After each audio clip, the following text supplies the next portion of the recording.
안녕하세요. 달빛 낭독입니다. 이 삼복더위에 이사하고 정리하느라 바쁘고 지쳐서 쉬고 있다가 이제야 어느 정도 정리가 돼서 다시 작품을 올립니다. 오늘 들려드릴 작품은 톨스토이가 극찬했다는 안톤 파블로비치 체홉의 대표작이며 단편소설인 귀여운 여인입니다. 주인공 올렌카는 사랑을 줄 수 있는 대상이 있을 때만 행복해하고 사랑하는 대상에게만 의지하며 사는 여인입니다. 작가 안톤 체홉은 우크라이나계 러시아인이며 1860년 흑해 위 아조프해 연안의 항구 도시 타칸로크에서 채소 가게를 하는 부모의 셋째 아들로 출생했습니다. 1869년 타칸로크 인문학교에 입학했으나 성적 미달로 낙제하여 3학년 과정을 반복했고 그리스어에 낙제하여 5학년 과정을 반복하기도 했습니다. 1879년 모스크바 대학 의학부에 입학했고 이후 의학 공부와 더불어 상트페테르부르크와 모스크바의 잡지에 유머 단편을 기고했으며 1884년 의대를 졸업했으나 23세 때 걸린 폐결핵으로 늘 건강을 위협받고 있었고 1892년 모스크바 교회에서 의사로서 이웃 농부들의 건강을 돌보고 학교를 세우기도 했습니다. 1900년 러시아 아카데미 회원으로 선출됐으나 이에 항의하여 스스로 사임했습니다. 1904년 폐결핵으로 44년의 생애를 마쳤습니다. 그의 작품으로는 이바노프, 프라타노프, 숲의 정, 결혼신청 등의 희극이 있으며 갈매기, 바냐 아저씨, 새 자매, 벚꽃동산 등의 회화극과 관리의 죽음, 사랑에 대하여 귀여운 여인, 약혼녀 등의 단편이 있습니다. 그럼 낭독으로 들어가겠습니다. 귀여운 여인 안톤 체홉. 퇴직한 8급 관리 프레만니코프의 딸 올렌카는 자기 집 정원으로 내려가는 계단에 앉아 무엇인가 생각에 잠겼다.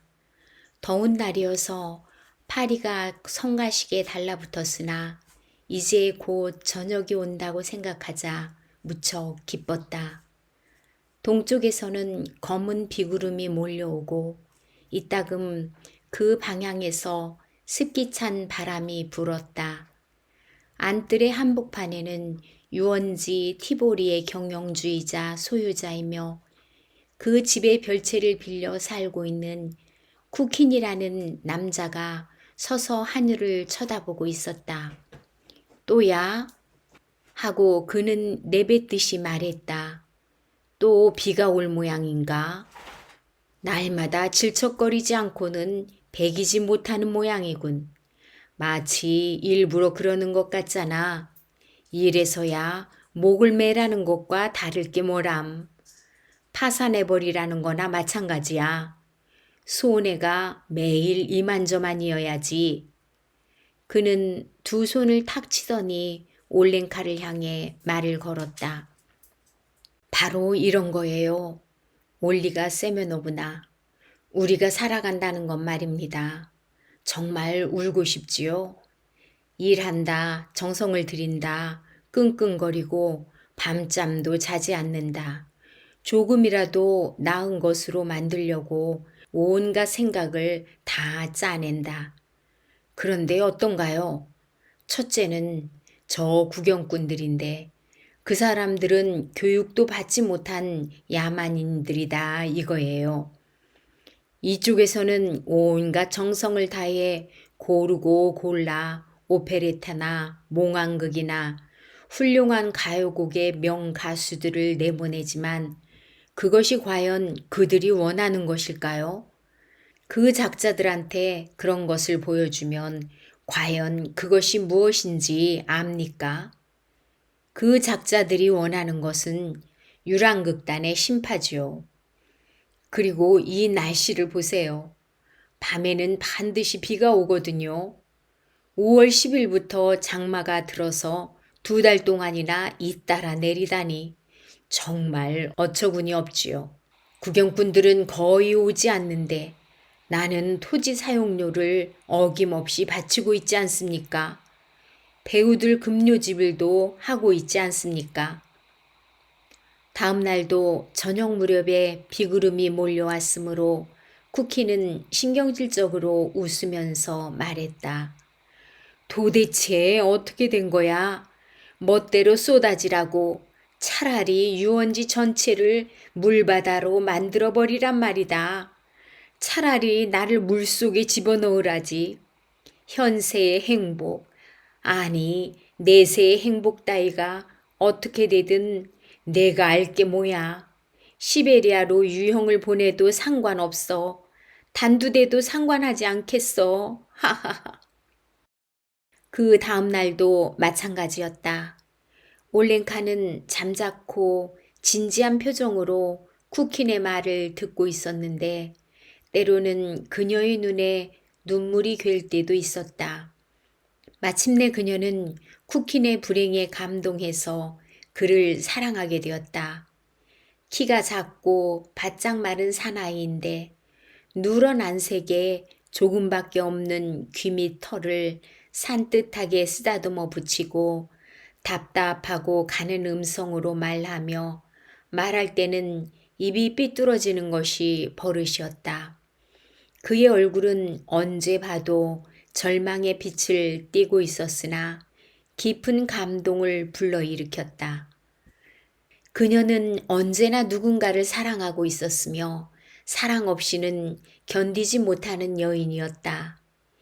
이전에 아버지를 몹시 좋아했으나 지금은 아버지도 병이 들어 어두운 방 안의 흔들 의자에 앉은 채 괴로운 듯이 숨을 쉬고 있었다. 한때 숙모를 매우 좋아한 적도 있었다. 그녀는 간혹 2년에 한 번 정도로 브랑크스에 오곤 했다. 그보다 훨씬 이전이니 여학교 시절에 프랑스어를 담당한 남자 선생님을 매우 좋아한 적도 있었다. 그녀는 조용하고 성질이 온순하고 정이 깊은 처녀로 다정하고 부드러운 눈매를 가지고 있었으며 건강했다. 그녀의 토실토실한 장밋빛 뺨이나 까만 점이 하나 붙어 있는 목덜미, 무엇인가 유쾌한 이야기를 들을 때 흔히 떠오르는 선량하고 귀여운 미소 따위를 바라보면 사나이들은 마음속으로 아주 만점인데 하면서 자신들도 덩달아 미소를 지었다. 그리고 상대가 여자일 경우에는 참을 수 없어 이야기 도중에 갑자기 그녀의 손을 잡고 기쁨으로 정신없이 이렇게 말하지 않을 수 없었다. 귀여운 아가씨군. 그녀가 태어나면서부터 줄곧 살아왔고 아버지의 유언장에도 그녀의 이름으로 되어 있는 이 집은 동네 끝에 있는 집시 마을에 있으며 티보리 유원지에서도 그리 멀지 않았다. 매일 밤 초저녁부터 밤늦게까지 유원지 안에서 연주되는 음악 소리와 펑펑 터지는 불꽃놀이의 폭음이 들렸으며 그것이 그녀에게는 쿠킨이 자신의 운명과 싸우면서 그가 노리는 소중한 적을 저 냉담한 구경꾼을 부수려고 돌격하는 것처럼 여겨졌다. 그런 때 그녀의 마음은 달콤하게 저려오며 졸음이 밀려왔다. 이른 새벽녘에 그가 돌아오면 그녀는 자기 침실의 창문을 안쪽에서 조용히 두드리며 커튼 사이로 얼굴과 한쪽 어깨만을 내밀면서 정답게 방긋 웃었다. 그가 청혼해서 두 사람은 결혼했다. 그 역시 그녀의 목덜미와 터질 듯이 건강하고 토실토실한 어깨를 보고 저도 모르게 손뼉을 치면서 이렇게 중얼거렸다. 귀여운 여자로군. 그는 행복한 기분이었으나 공교롭게도 결혼한 그날 낮에도 비가 왔고 밤이 이슥해서도 비가 왔으므로 그의 얼굴에서는 절망의 빛이 사라지지 않았다. 결혼 후 두 사람은 행복하게 살았다. 그녀는 남편의 사무실에 앉아 유원지의 안을 단속하는 데 신경 쓰거나 지출을 장부에 기입하거나 급료를 주거나 했다. 그녀의 장밋빛 뺨과 사랑스럽고 귀여운 밝게 빛나는 미소는 방금 사무실 창구에 보였는가 하면 다음 순간에는 무대 뒤에 나타났고 그런가 하면 가설극장의 식당에 나타나 언제나 그의 주위를 감싸고 있었다. 그리고 그녀는 이제 낯이 익은 이 사람 저 사람에게 이 세상에서 가장 훌륭한 것, 가장 소중하고 필요한 것, 그것은 다름 아닌 연극으로 인생에서 진정한 위안을 얻고 교양 있고 인정 있는 사람이 되는 길은 연극 이외의 다른 것에서는 찾을 수 없다고 말했다. 하지만 구경꾼들이 그것을 알 수 있을까요? 그 사람들이 원하는 것은 유랑극단의 심파란 말이에요. 언제나 우리가 파우스트를 제작해서 냈더니 자리가 텅텅 비더군요. 하지만 만약에 우리 바니치카하고 둘이서 무엇인가 저속한 것을 상연했다면 극장은 대만원이었을 것이 틀림없어요. 내일은 바니치카하고 둘이서 지옥의 오르페우스를 상연하겠어요. 꼭 와주세요. 네? 하고 그녀는 말했다. 연극이나 배우에 대한 쿠킨의 의견을 그녀도 이렇게 그대로 흉내냈다. 역시 남편과 마찬가지로 그녀도 관람객에 대해 예술에 대해 냉담하다, 무식하다 하면서 업신여기고 있었고 무대 연습에 참견해서 대사를 고쳐주고 악사들의 품행을 단속하기도 했다. 지방신문에 자기들의 연극에 대해 혹평이라도 나오는 날이면 그녀는 눈물을 뚝뚝 흘렸고 그러다가 결국 신문사에 단판을 지으러 갔다. 배우들은 그녀를 잘 따랐고 또 하나의 바니치카라느니 귀여운 여인이니 하는 이름으로 불렸다. 그녀도 그들을 보살펴주고 조금씩이라도 돈도 꾸어주었다. 어쩌다가 속는 수가 있어도 그녀는 남몰래 혼자서 울 뿐 남편에게 하소연하는 일 따위는 하지 않았다. 그해 겨울도 두 사람은 즐겁게 지냈다. 시내의 극장을 한겨울 내내 빌려 우크라이나인 극단이나 마술사, 지방의 아마추어 극단에게 짧은 기한으로 다시 빌려주었다. 올랭카는 점점 더 뚱뚱해졌지만 머리끝에서 발끝까지 기쁨으로 빛나고 있었다. 한편 쿠키는 점점 마르고 누렇게 되어갔다. 그해 겨울에는 사업에 줄곧 성공했는데 엄청난 손해를 보았다고 투덜거렸다. 또한 밤마다 기침이 심했으므로 올랭카가 그에게 나무 딸기의 즙이라든가 보리수꽃을 진력여 짠 즙을 먹이거나 오드 콜로니로 주거나 자기의 푹신한 숄로 감싸주곤 했다. 당신은 정말 좋은 분이세요. 그녀는 그의 머리칼을 쓰다듬으면서 진심으로 그렇게 말했다. 당신은 정말 좋은 분이에요. 대제기에 그는 극단을 모집하려고 모스크바로 떠났다. 남편이 없으면 잠을 잘 수가 없는 그녀는 줄곧 창가에 앉아서 별만 쳐다보고 있었다. 그때 그녀는 자신의 닭장에 수컷이 없으면 역시 밤새도록 자지 않고 걱정하는 암컷과 비교했다. 쿠키는 모스크바에서 시간이 걸려 부활제 무렵에야 돌아올 것이라고 편지를 보내왔으며 아울러 티보리 유원지에 관한 여러 가지 지시를 해보냈다.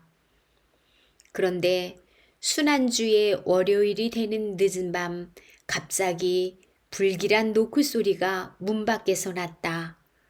누군가가 대문을 마치 물통이라도 두들기듯이 쿵쿵 두드렸다. 잠이 덜 깬 하녀가 물이 괜 곳을 맨발로 철벅거리면서 대문을 열려고 달려나갔다. 문 좀 열어주세요. 대단히 죄송합니다. 누군가가 문 밖에서 우울하고 낮은 목소리로 말했다. 전보가 왔어요. 올랭카는 전에도 남편으로부터 전보를 받은 적이 몇 번 있었지만 이번에는 웬일인지 정신이 아득해졌다. 부들부들 떨리는 손으로 그녀는 전보 봉투를 뜯어 다음과 같은 글을 읽었다. 이반 페트로비치 오늘 급서 옴 지시바람 장례식 화요일. 이런 식으로 그 전보에는 장례식이라든가 더욱이 알 수가 없는 옴이라는 글자가 적혀 있었다. 서명은 오페레타 단의 감독 이름으로 되어 있었다. 사랑하는 당신 하면서 올랭카는 울기 시작했다. 그립고 사랑하는 나의 당신, 왜 나는 당신을 만났을까요? 왜 당신을 알고 사랑을 했을까요? 당신은 이 가련한 올랭카를, 이 가련하고 불쌍한 여자를 버렸으니 난 도대체 누구를 의지하라는 건가요? 쿠킨의 장례식은 화요일 모스크바의 바가니코프 묘지에서 거행되었다. 수요일에 자기 집으로 돌아온 올랭카는 자기 방에 들어가자마자 침대 위에 쓰러져서 큰 소리로 울었다. 쿠킨의 장례식은 화요일 모스크바의 바가니코프 묘지에서 거행되었다. 수요일에 자기 집으로 돌아온 올랭카는 자기 방에 들어가자마자 침대 위에 쓰러져서 큰 소리로 울었다. 그 울음소리는 이웃집 마당과 거리에까지 들렸다. 귀여운 여자였는데 이웃 여인들은 성호를 그으면서 이렇게 말했다. 아주머니, 귀여운 올리가 세면오브나가 저렇게 슬퍼하고 있군요. 그로부터 석 달이 지난 어느 날 올랭카는 난 미사를 마친 후 상복을 입은 채 쓸쓸하게 집으로 돌아왔다. 우연히 그녀와 어깨를 나란히 해서 걷고 있던 사람은 역시 교회에서 예배를 드리고 집으로 돌아가던 바실리 안드레이치 푸스토바로프라는 이웃 사나이였다. 그는 바바카예프에서 큰 원목 도매상의 관리를 맡고 있었다. 그는 밀짚 모자를 쓰고 흰 조끼에는 금줄을 늘어뜨리고 있어서 상인이라기보다는 오히려 지주 비슷했다. 어떤 것이든 사물에는 운명이라는 것이 있습니다. 올리가 세면오브나. 그는 의젓하게 동정적인 말을 건넸다. 그러니까 누군가 친척이 죽었다고 하더라도 그것은 곧 하느님의 뜻이므로 우리는 마음을 굳게 먹고 순순히 참고 견뎌야만 하는 거지요. 올랭카를 대문까지 바래다 주고서 작별 인사를 한 다음 그는 되돌아갔다. 그 후로 매일매일 그녀의 귓가에는 그의 의젓한 말이 맴돌았고 잠시 눈을 감아도 금방 그의 새까만 수염이 어른거렸다. 그녀는 그가 갑자기 너무나 좋아졌다. 그뿐만 아니라 아무래도 그녀 역시 상대방의 가슴에 깊은 인상을 남겨주었던 것 같다. 그 증거로는 그로부터 2, 3일 후 평소에 그다지 친하지 않던 어느 중년 부인이 커피를 마시러 와서 식탁에 앉자마자 곧 푸스토바로프의 이야기를 하며 그 사람은 진실하고 좋은 사람이야.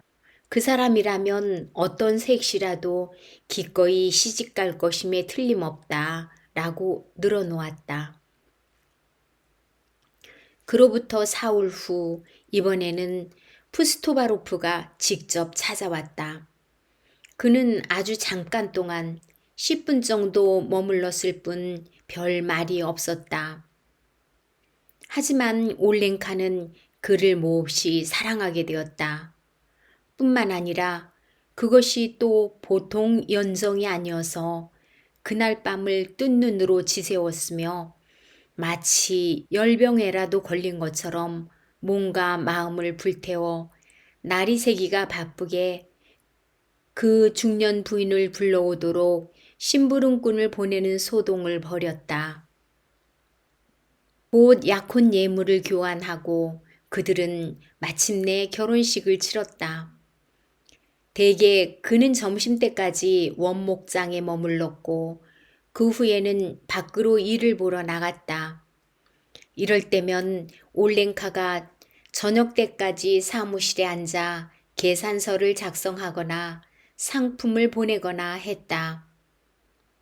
요즘은 목재값이 해마다 2할 정도 뛰어오르고 있어요. 하고 그녀는 고객이나 아는 사람에게 말했다. 우리는 이전에는 이 지방의 제목을 취급하고 있었지만 요즘에는 비시치카가 해마다 제목을 살 모기료프 마을까지 가야만 해요. 그 운임이 또 굉장하답니다. 그렇게 말하고 그녀는 소름이 끼친다는 듯이 두 손으로 볼을 감싸 보였다. 아이고, 그 운임. 그녀는 자기가 벌써 오래전부터 목재상을 해온 듯한 기분이 들어 이 세상에서 가장 소중하고 필요한 것은 제목처럼 여겨졌다. 도리목이라든가 통나무, 얇은 판자, 강목, 윗가지, 대목, 배판 등과 같은 말들에서 왠지 친근하고 그리운 여운을 느낄 수 있었다. 밤마다 그녀의 꿈에 나타나는 것은 두텁고 얇은 판자의 산더미가 몇 개나 쌓아 올려지고 끝없이 길게 늘어진 진마차의 행렬이 목재를 어딘가 멀리 동네 밖으로 운반해 가는 것이라든가 또 7치 굵기에 길이가 30자 가까이 되는 통나무가 모두 일어서서 연대를 이루어 깃발과 북소리도 당당하게 원목장으로 쳐들어오는 광경, 혹은 통나무와 도리목과 배판이 서로 부딪혀 뱃속 깊이까지 스며들 듯한 마른 나무 소리를 울리면서 한꺼번에 쓰러졌다가는 일어나고 일어났다가는 쓰러져 서로 상대방을 발판으로 삼아 겹쳐 쌓아지는 모습 등이었다. 올렌카가 꿈속에서 놀라 소리를 지르면 푸스토바로프는 정다운 말을 건네주었다. 올렌카, 당신 왜 그래? 응? 성호를 그어요. 남편이 생각하는 것, 느끼는 것은 동시에 그녀가 생각하는 것, 느끼는 것이었다. 그가 이 방은 너무 덥다든지 장사가 요즘 경기가 없다든지 하고 생각하면 그녀도 역시 그렇게 생각했다. 구경 다니는 것을 좋아하지 않는 성미인 남편은 쉬는 날이면 집에서 지냈으므로 그녀도 역시 그렇게 생각했다. 참, 아주머니는 늘 집에만 계시고 그렇지 않으면 사무실에만 계시는군요. 하고 이웃 사람들은 흔히 그렇게 말했다. 귀여운 아주머니, 가끔은 극장이나 공마단에라도 놀러 가시면 좋을 텐데. 우리 바시치카와 내게는 구경 갈 틈이 없어요. 하고 그녀는 정색을 하고 대답했다. 우리처럼 자기 손으로 벌어먹는 사람한테는 그런 시간적 여유가 없답니다. 연극이 뭐 그렇게 좋은 것인가요? 토요일이 되면 푸스토바로프와 그녀는 반드시 저녁 예배에 참석하고 안식일에는 아침 예배에 나갔다. 교회에서 돌아올 때면 언제나 사이좋게 어깨를 나란히 하고 감동 어린 표정으로 좋은 향기를 풍기면서 걸어왔는데 그럴 때면 그녀에게서는 비단오 스치는 기분 좋은 소리가 들렸다. 집에 돌아오면 차를 마시고 맛있는 빵과 여러 가지 잼을 섞은 뒤 사이좋게 고기만두의 입맛을 다셨다. 매일 점심때가 되면 정원은 물론 문 밖의 거리에까지 야채 스프나 양과 오리구이 등의 맛있는 냄새가 풍기고 육식을 금하는 안식일이면 생선 요리 냄새로 바뀌어 문 앞을 지나는 사람 중에 식욕을 느끼지 않을 사람이 없을 정도였다. 사무실에서는 언제나 사모자르가 김을 내고 있었으며 고객은 둥근 빵과 차 대접을 받았다. 일주일에 한 번 부부는 목욕탕에 갔는데 돌아오는 길이면 두 사람 다 빨갛게 얼굴이 상기되어 있었다. 덕분에 행복한 생활을 하고 있어요. 올랭카는 아는 사람을 만날 때마다 말했다. 고마운 일이죠. 정말 여러분한테도 우리 주인과 나처럼 생활하도록 권해드리고 싶어요. 푸스토바로프가 모기료프 마을에 목재를 사들이기 위해 떠나자 그녀는 몹시 쓸쓸해져서 며칠이고 잠도 자지 않고 눈물만 흘렸다. 이따금 저녁에 그녀의 집 별채를 빌려 쓰고 있는 젊은 수의사 스미르닌이 놀러왔다. 그는 연대에서 근무했다. 스미르닌이 이야기를 들려주거나 트럼프 놀이 상대가 되어주곤 해 그녀는 기분 전환이 되었다. 그 중에서도 특히 재미있는 것은 그의 가정 생활의 추억담이었다. 그에게는 아내도 있고 아들도 있었으나 아내가 바람을 피워 이혼했다. 그는 아내를 미워하면서도 매월 아들의 양육비로 40루블을 보내주고 있었다. 이러한 이야기를 들으면서 올랭카는 한숨을 쉬고 고개를 저으면서 이 사나이를 마음속으로 불쌍히 여겼다. 그럼 안녕히 주무세요. 그녀는 그를 배웅하려 촛불을 들고 계단까지 나오면서 말했다. 고맙습니다. 덕분에 쓸쓸한 기분이 가라앉았어요. 안녕히 주무세요. 그녀는 또 남편의 흉내를 내어 정말 의젓하고 침착하게 말했다. 수의사의 모습은 벌써 문 밖으로 사라졌는데도 그녀는 다시 한번 그의 이름을 불러 이런 말을 했다. 블라드미르 프라토느이치, 부인하고 화해하시는 것이 좋겠어요. 아드님을 위한 일이라 생각하시고 부인을 용서해 드리세요. 아드님도 이제는 철이 들 나이가 되었으니까요. 푸스토바로프가 돌아오자 그녀는 목소리를 낮추어 수의사와 그의 불행한 가정생활에 관한 이야기를 들려주었다. 두 사람은 함께 한숨을 짓거나 고개를 저으면서 그의 아들은 아마 아버지를 그리워하고 있을 것이라 말하고 마침내 일종의 기묘한 상념의 흐름에 이끌려 두 사람은 성상 앞에 무릎을 꿇고 땅에 이마를 대고 예배하면서 하느님 제발 우리에게도 아기를 주십시오 하고 기도했다. 이와 같은 식으로 푸스토바로프 부부는 조용히 서로 사랑하고 사랑을 받으면서 원앙새처럼 정답게 6년의 세월을 보냈다. 그런데 어느 겨울날 바실리 안드레이치는 사무실에서 뜨거운 차를 실컷 마신 다음 모자도 쓰지 않은 채 목재를 내주려고 밖에 나갔다가 감기에 걸려 자리에 눕게 되었다.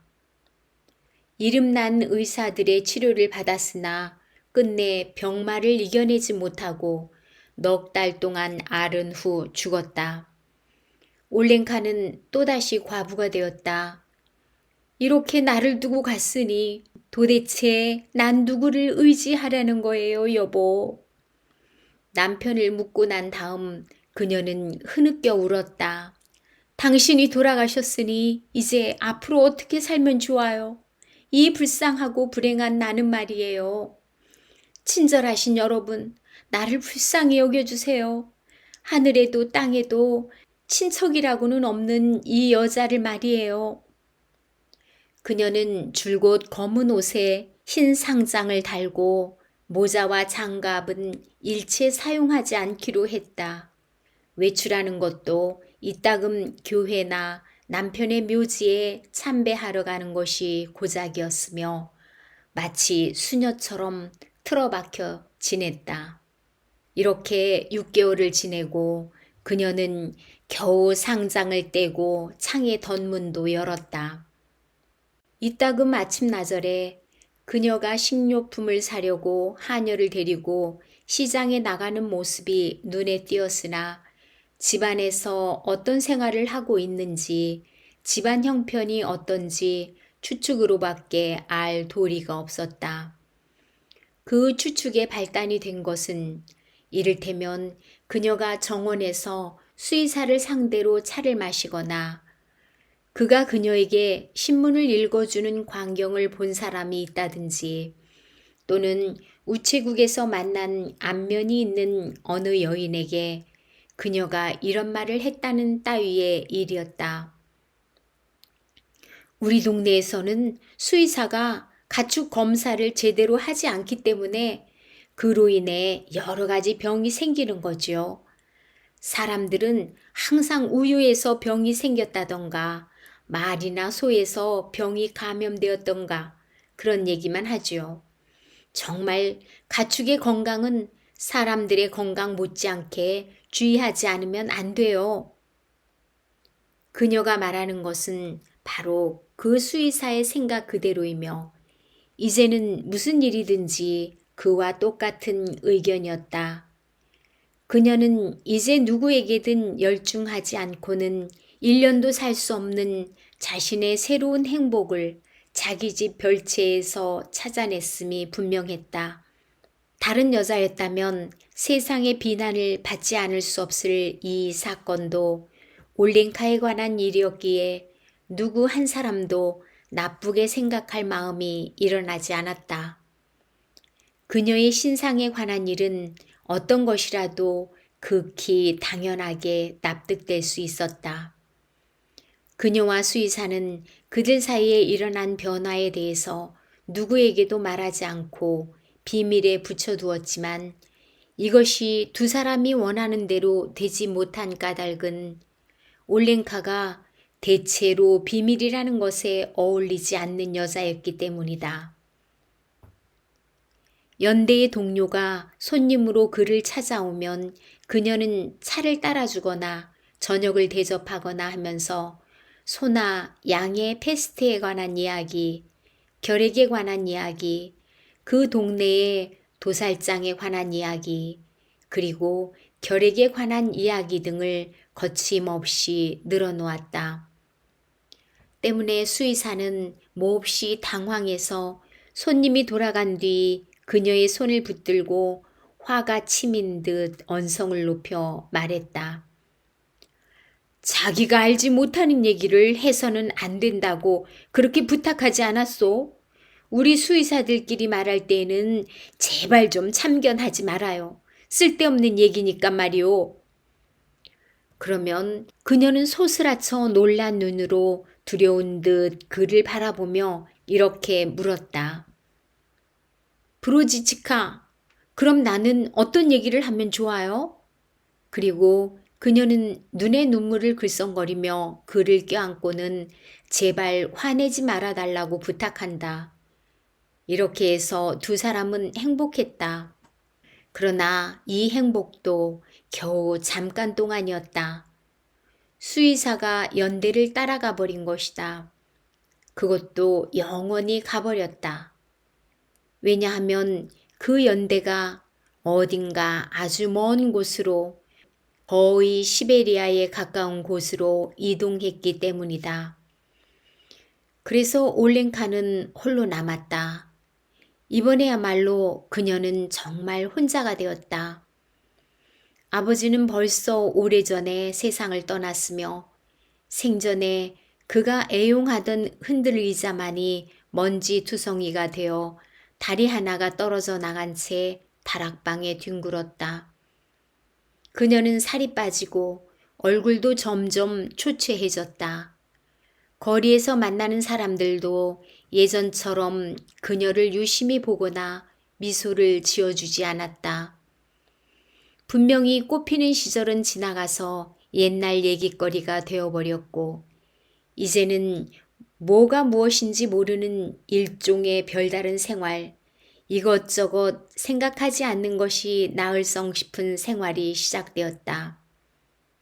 저녁마다 올렌카는 정원으로 내려가는 계단에 앉아 티보리에서 연주하는 음악과 불꽃 터지는 소리를 들었다. 그러나 그것도 이제는 아무런 감상도 불러일으키지 못했다. 그녀는 흥미없는 눈초리로 텅 비어있는 자기 집 정원을 바라보면서 무엇을 생각하는 것도 아니고 무엇을 원하는 것도 아닌 그저 멍청한 상태로 있다가 이윽고 밤이 깊어지면 침실로 들어가 텅 빈 정원을 꿈에 보았다. 먹는 것도 마시는 것도 그녀는 마지못해 하는 듯 했다. 그런데 그 중에서도 가장 슬픈 일은 그녀에게는 이제 자신의 주관이 전혀 없어졌다는 것이다. 그녀의 눈은 주위에 있는 사물들이 보이기도 하고 주위에서 일어나는 것에 하나하나를 이해할 수 있지만 그러나 어떤 일에 대해서도 자기의 의견을 세우지 못하고 무슨 이야기를 해야 좋을지도 도무지 분간할 수가 없었다. 이런 주관이 없다는 것은 얼마나 무서운 일인가. 이를테면 병이 하나 서 있거나 비가 오거나 또는 농부가 진마차를 타고 가는 것을 봐도 병이라든가 비라든가 농부가 무엇 때문에 있는지 그것에 무슨 의미가 있는지 그것을 말하지 못했다. 아마 1,000루블을 주겠다는 말을 들어도 아무 대답을 할 수 없었을 것이다. 쿠킨이나 푸스토바로프와 함께 살았을 때나 그 후 수의사와 함께 있었을 때는 올렌카가 설명할 수 없는 것이란 하나도 없었고 어떤 문제가 나오나 자기 의견을 말하는데 부자유를 느낀다거나 하는 일은 없었는데 이제는 온갖 상념 가운데도 마음속에도 흡사 자기 집의 정원과 마찬가지로 공간이 생겼다.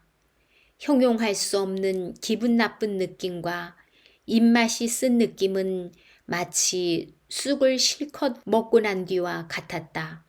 거리는 차츰 사방으로 뻗어갔다. 집시 마을에도 이제는 거리의 이름이 주어졌고 이 티모리 유원지와 목재 하치장이 있던 부분에도 주택이 들어서서 골목이 가지런히 줄을 이었다. 세월은 빨리 흘렀다. 올렌카의 집은 그을음에 찌들고 지붕은 녹슬고 헛간은 기울어지고 정원에는 키 큰 잡초와 가시 돋친 쐐기풀만이 무성했다. 올렌카 자신도 늙어서 볼품이 없어졌다. 여름철이 되면 그녀는 변함없이 그 계단에 앉았으나 그녀의 가슴속은 여전히 텅 비어 있고 따분해서 쓰디 쓴 쑥의 뒷맛이나 다름없었다. 겨울에는 겨울대로 그녀는 창가에 앉아 멍청하게 눈을 바라보았다. 봄의 숨소리가 살짝 스치거나 과거의 추억이 한꺼번에 밀어닥쳐 감미롭게 가슴이 저려오고 눈에서는 하염없이 눈물이 흐르거나 그것도 겨우 순간적인 일로 가슴속은 다시 텅 비고 무엇을 보람으로 살고 있는지 정말 알 수가 없었다. 검은 고양이 브루이스카가 재롱을 부리며 골골하고 부드럽게 목구멍에서 소리를 내기도 했지만 조금도 달갑지 않았다. 그녀가 원하는 것이 그런 것이었을까? 아니다. 그녀가 원하는 것은 같은 사랑일지라도 자기의 온 몸과 온 넋을 있는 그대로 이성을 송두리째 꽉 쥐어주는 사랑. 자기의 식어가는 피를 따뜻하게 해주는 그런 사랑이었다. 그래서 그녀는 옷자락에 매달린 브루이스카를 뿌리치고 화난 듯이 이렇게 꾸짖었다. 저쪽으로 가, 저쪽으로. 여기는 아무것도 없어. 이렇게 날이 흐르고 해가 거듭되었다. 아무런 기쁨도 아무런 의견도 없이 그녀는 하녀 마브라가 말하는 것이라면 그저 무엇이든 좋다는 식이었다. 7월의 어느 더운 날 해질 무렵이었다. 마을의 가축대가 거리로 몰려 정원 가득 먼지가 들어찰 때였다. 갑자기 누가 대문을 두드렸다. 스스로 문을 열고 나간 올랭카는 힐끗 밖을 내다보고는 소스라쳐 멍하니 멈추어 서버렸다. 문 밖에 서 있는 사람은 수의사 스미르닌이었다. 이미 머리칼이 희끗희끗했고 옷차림도 평상복이었다. 그녀는 대번의 모든 추억이 되살아나 그만 참을 수가 없어 울음을 터뜨리며 말도 하지 못하고 사나이의 가슴에 얼굴을 파묻었다. 너무 흥분한 나머지 할 말을 잃어 두 사람은 어떻게 해서 집 안으로 들어와 차 테이블에 마주 앉았는지 모를 지경이었다. 정말 반가워요. 그녀는 기쁨으로 부들부들 떨면서 중얼거렸다. 블라디미르 프라토느이치, 도대체 어디서 어떤 바람이 불어서 오셨어요? 실은 이곳에 정착하려고 생각했기 때문이요. 하고 그는 대답했다. 군대를 그만두고 이렇게 이 동네로 온 것은 자유의 몸이 되어 내 운을 시험해 보고 싶고 또 한 군데에 정착해 생활을 해보려고 마음먹었기 때문입니다. 게다가 아들도 이제 중학교에 보낼 나이고요. 많이 컸지요. 나도 실은 아내와 화해했지요. 그럼 부인은 지금 어디 계세요? 하고 올랭카가 물었다. 아들과 함께 여관에 있어요. 그래서 저는 이처럼 셋집을 구하러 다니고 있는 중입니다. 어머, 그러시면 차라리 이 집으로 오세요. 이래도 얼마든지 살 수 있지 않겠어요? 정말 그게 좋겠군요. 그렇게 되면 난 집세 같은 건 한 푼도 안 받을 테예요. 흥분하기 시작한 올랭카는 또다시 눈물을 흘렸다. 가족과 함께 여기 살아주세요. 나는 저쪽 별채에 살아도 좋아요. 아, 난 정말 기뻐요. 이튿날 안채의 지붕에 페인트 칠을 하고 벽칠도 새로 했다. 올랭카는 두 손을 허리에 짚고 정원에 여기저기를 왔다 갔다 하면서 지휘했다. 그녀의 얼굴에는 다시 옛날의 미소가 빛나기 시작했고 생생하게 활기를 띤 모습은 마치 기인하긴 잠에서 깨어난 사람과 같았다. 수의사의 아내도 왔다. 그녀는 바짝 마르고 못생긴 데다 짧은 머리에 고집이 세어 보이는 여자였다. 함께 따라온 사샤라는 어린애는 나이에 비해 몸집은 작았으나 아름다운 파란 눈동자를 갖고 있었으며 토실토실한 양쪽 볼에 보조개가 패였다. 소녀는 정원으로 들어가자마자 곧 고양이를 뒤쫓았다. 그러자 집안에 금방 소년의 쾌활하고 즐거운 소리가 들렸다. 아줌마, 이거 아줌마 고양이에요? 하고 소년은 올랭카에게 물었다. 이 고양이가 새끼를 낳으면 미안하지만 우리 집에도 한 마리 주세요. 네, 엄마는 쥐를 몹시 싫어해요. 올랭카는 소년을 상대로 잠시 이야기하거나 차를 마시거나 하면 금세 심장이 따뜻해지고 달콤하게 저려오는 것이 마치 이 소년이 자기가 낳은 자식이나 되는 것 같았다. 그리고 밤이 되어 그가 식당에 앉아서 공부하면 그녀는 감동과 동정이 가득 찬 눈길로 뚫어지게 소년을 바라보면서 이렇게 속삭였다. 정말 귀엽고 잘생긴 아이로군. 귀여운 아가. 너는 정말 똑똑하고 이렇게 흰 살결을 가지고 있구나. 섬이란 것은 하고 소녀는 커다란 소리로 읽었다. 물의 일부로서 사면이 바다로 둘러싸여 있는 것을 말한다. 섬이란 것은 물의 일부로서 하고 그녀도 따라했는데 이것이야말로 그녀가 오랜 세월에 걸쳐 잠겨있던 침묵과 생각의 공허를 깨고 확신을 가지고 말한 최초의 주관이었다. 이리하여 그녀는 자신의 주관이라는 것이 생겼으므로 저녁 식사 때면 사샤의 부모를 상대로 요즘 중학교 공부가 상당히 어려워졌지만 그러나 역시 고전 교육이 실과 교육보다 훌륭하다. 왜냐하면 중학교를 나오면 어느 방면에도 길이 트여 있어 자기 지망에 따라 의사도 될 수 있고 기사도 될 수 있기 때문이다 하는 이야기를 늘어놓았다. 사샤는 중학교에 다녔다. 그의 어머니는 하르크프스에 있는 언니에게로 간 뒤 돌아오지 않았다. 아버지는 매일같이 어딘가로 가축 검역을 하러 떠나 때로는 사흘 동안이나 집을 비우는 일도 있었으므로 올랭카는 사샤가 부모로부터 버림받아 집안에서 쓸데없는 인간으로 취급을 받고 굶주려 죽어가는 것만 같은 생각이 들었다. 그래서 그녀는 소년을 자기가 사는 별채로 데리고 와서 조그마한 방 하나를 마련해 주었다. 사샤가 그녀의 별채에 살게 된 지도 벌써 반년이 되었다. 매일 아침 올랭카가 소년의 방에 들어서면 그는 을의 한쪽 팔에 볼을 얹은 채 숨소리 하나 내지 않고 깊이 잠들어 있었다. 그러면 그녀는 깨우는 것이 가엾다는 생각이 들었다. 사샤, 사샤 하고 그녀는 슬픈 듯이 말했다. 일어나거라 얘야, 학교 갈 시간이다. 소녀는 일어나서 옷을 입고 하느님께 기도한 뒤 차를 마시려고 앉았다.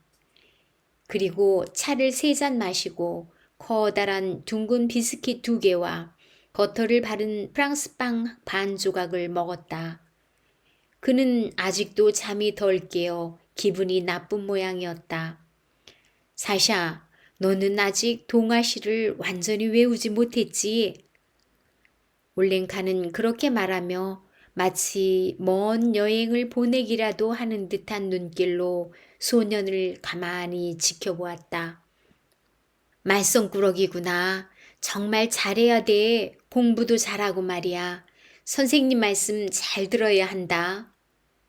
괜찮아요. 좀 내버려 두세요, 제발. 하고 사샤는 말했다. 그리고 그는 학교를 향해 걸어갔다. 사샤는 꼬마인데도 커다란 모자를 쓰고 책가방을 둘러맸다. 그 뒤를 소리 없이 따라갔다. 잠깐 기다려, 사샤. 하고 그녀는 불러세운다. 소년이 뒤를 돌아보면 그녀는 그의 손에 대추라든가 캐러멜을 주어주었다. 학교가 있는 골목길로 접어들면 소년은 자기 뒤에서 키 큰 뚱뚱보 아줌마가 따라오는 것이 부끄러워 뒤돌아서서 이렇게 말했다. 아줌마는 집으로 돌아가요. 나는 이제 혼자서 갈 수 있으니까요. 아, 그녀에게는 이 아기가 얼마나 귀여웠는가. 그녀가 지금까지 기억하고 있는 애착 가운데 이보다 더 깊은 것은 없었다. 그녀는 걸음을 멈추고 눈도 깜박거리지 않은 채 소년의 뒷모습이 교문 안으로 사라질 때까지 바라보고 있었다. 날이 갈수록 가슴 속에 모성이 세차게 불타오르는 지금만큼 아무 분별도 없이 욕심도 이해도 떠나서 마음속으로부터 자기의 넋을 바칠 생각이 든 적은 이태껏 단 한 번도 없었다. 그녀에게는 전혀 남인 이 소년, 양쪽 볼의 보조개, 커다란 모자, 이런 것들을 위해서라면 그녀는 자기 목숨을 내동댕이 쳐도 아깝지 않았을 것이다. 그뿐 아니라 오히려 기쁨에 넘쳐 감동의 눈물을 흘리면서 목숨을 바쳤을 것이다. 무슨 이유로? 그러나 그 이유를 누가 알겠는가? 사샤를 학교까지 바래다 준 그녀는 참으로 만족스럽고 여유 있고 흐뭇한 애정이 넘쳐 흐르는 듯한 기분으로 천천히 집으로 돌아오곤 했다. 그녀의 얼굴 또한 최근 반년 동안에 다시 젊어져서 미소를 띠고 밝게 빛났다. 거리에서 만나는 사람들은 그녀의 얼굴을 유심히 바라보고는 저도 모르게 흐뭇해져 이런 말을 건넸다. 안녕하세요. 귀여운 올리가 세면노브나 아주머니, 기분은 어떠세요? 요즘은 중학교 공부가 상당히 어려워졌어요. 하고 그녀는 장터에서도 그런 이야기를 했다. 정말 보통 일이 아니에요. 어제만 해도 1학년 학생에게 동아시를 암기하는 일과 라틴어를 번역하는 일, 그리고 또 한 가지 다른 숙제가 나왔지요. 정말 꼬마들한테 그래도 괜찮을까요? 그리고 그녀는 선생님들에게 대한 소문, 수업 이야기, 교과서 이야기와 전부터 사샤에게 들은 이야기를 그대로 늘어놓았다.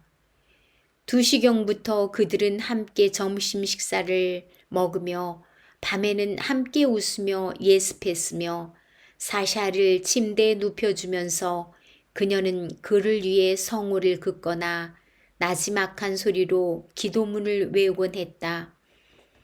그것을 마치면 자기도 침대에 들어가 꿈도 아니고 생시도 아닌 희미한 먼 장래에 관한 일, 즉 사샤가 대학을 나와 의사나 기사가 되어 셋집 아닌 자기의 커다란 저택을 가지고 자기의 말과 멋진 마차를 갖추어 신부를 맞이하고 아기를 낳는 공상을 즐겼다.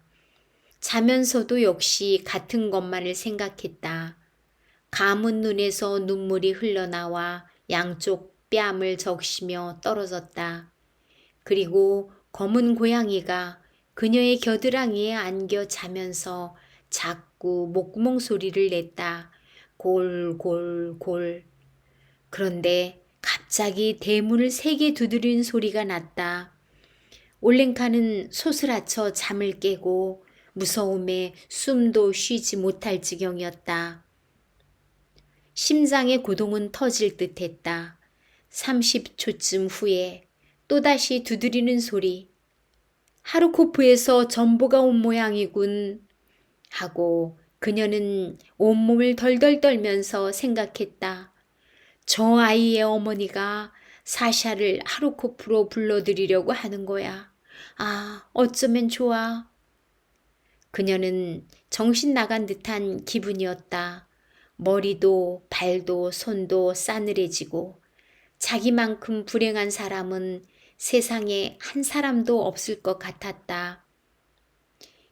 그 후 1분쯤 지나자 말소리가 들려왔다.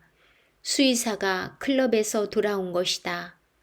아, 다행이구나 하고 그녀는 생각했다. 심장의 고동이 차츰 정상화되어 다시 편안한 기분으로 돌아왔다. 그녀는 또 누워서 사샤에 대해 생각을 계속했다. 사샤는 옆방에서 잠들어 이따금 이런 잠꼬대를 했다. 어디 두고 보자. 저리 안 갈 테야. 그만두지 못하겠어.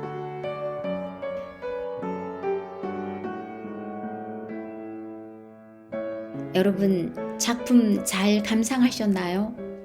귀여운 여인 올렌카의 삶에 대하여 여러 논란이 있는데 여러분의 생각은 어떠신가요? 끝까지 들어주셔서 감사합니다. 남은 시간도 행복하세요. 구독과 좋아요로 관심을 표현해 주세요.